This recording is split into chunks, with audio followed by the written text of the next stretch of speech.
প্রমাণ সমেত বৃন্দাকে পুলিশে দিয়ে নিজেকে নির্দোষ প্রমাণ করে মিস কলকাতা হলো রাঙা। হ্যাঁ বন্ধুরা, আমরা এমনটাই দেখতে পাবো রাঙামতি তীরন্দাজ ধারাবাহিকের আগামী পর্বগুলোতে। বৃন্দার সমস্ত প্ল্যান ভেস্তে দিয়ে বিউটি কন্টেস্টে অংশগ্রহণ করে রাঙা। রাঙা তার জঙ্গলের মানুষদের নিয়ে প্রত্যেকটা রাউন্ডে খুব সুন্দরভাবে পারফর্ম করে। তবে বৃন্দা রাঙাকে অপদস্থ করতে ছদ্মবেশী সুব্রতর সাথে প্ল্যান করে। বৃন্দার প্ল্যান মতো কেউ একজন রাঙা ও তার জঙ্গলের মানুষদের ব্যাগপত্রের মধ্যে বন্দুক গুলি গোলা রেখে দেয়। এমনকি পুলিশকে ফোন করে জানিয়ে দেয় যে কয়েকজন দুষ্কৃতী হানা দিয়েছে বিউটি কন্টেস্ট প্রোগ্রামে। আর সুব্রত প্ল্যান মতো কারো ব্যাগ থেকে সোনার গহনা চুরি করে তাদের ব্যাগের মধ্যে ঢুকিয়ে দেয়। এরপর সবাই পারফর্ম করে শেষ রাউন্ডে। আর রাঙাও তার জঙ্গলের মানুষদের নিয়ে মন মাতানো পারফর্ম করে, তাদের সংস্কৃতির কথা তুলে ধরে। আর ঠিক তখনই পুলিশ হাজির হয়। পুলিশ চিৎকার করে বলে, দাঁড়ান, আপনি রাঙামতি তীরন্দাজ তাই না? পুলিশ দেখে চমকে ওঠে রাঙা। রাঙা বলে, পুলিশ অফিসার টু, তোরা এখানটাতে কেন করে? অফিসার বলে, তোমরা এত বড় বড় কথা বলছো অথচ তোমাদের ব্যাগ থেকে গহনা, বন্দুক, গুলি গোলা পাওয়া গিয়েছে। তোমাদের এক্ষুনি থানায় যেতে হবে।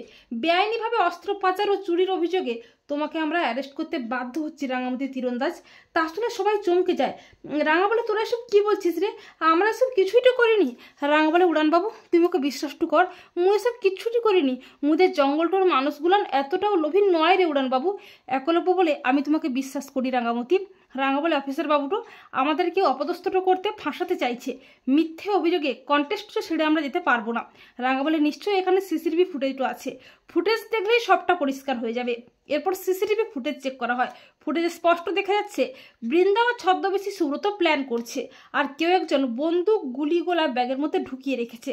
সুব্রত গহনা চুরি করে ব্যাগের মধ্যে ঢুকিয়ে দিয়েছে। ভিডিওটি দেখে সবাই চমকে ওঠে। রাঙা বলে, বড় বৌদিটা আমাকে ফাঁসিয়েছে। রাঙা বলে, ছি বড় বৌদি ছি। এরপর পুলিশ বৃন্দাকে অ্যারেস্ট করে। আর রাঙাকে বলে, আমাদের ক্ষমা করবেন রাঙামতি তীরন্দাজ, আপনার মহামূল্যবান সময় নষ্ট করার জন্য। এরপর জাজেসরা সব দিক বিচার করে রাঙামতিকে মিস কলকাতা নির্বাচিত করে। রাঙার মাথায় তুলে দেয় মিস ক্যালকাটার মুকুট। তো বন্ধুরা, তোমরা এটাই চাও তো যে প্রমাণ সমেত বৃন্দাকে পুলিশে দিয়ে নিজেকে নির্দোষ প্রমাণ করে মিস কলকাতা হয় যেন রাঙা? কমেন্ট করে এক্ষুনি জানিয়ে দাও তোমাদের মতামতটি।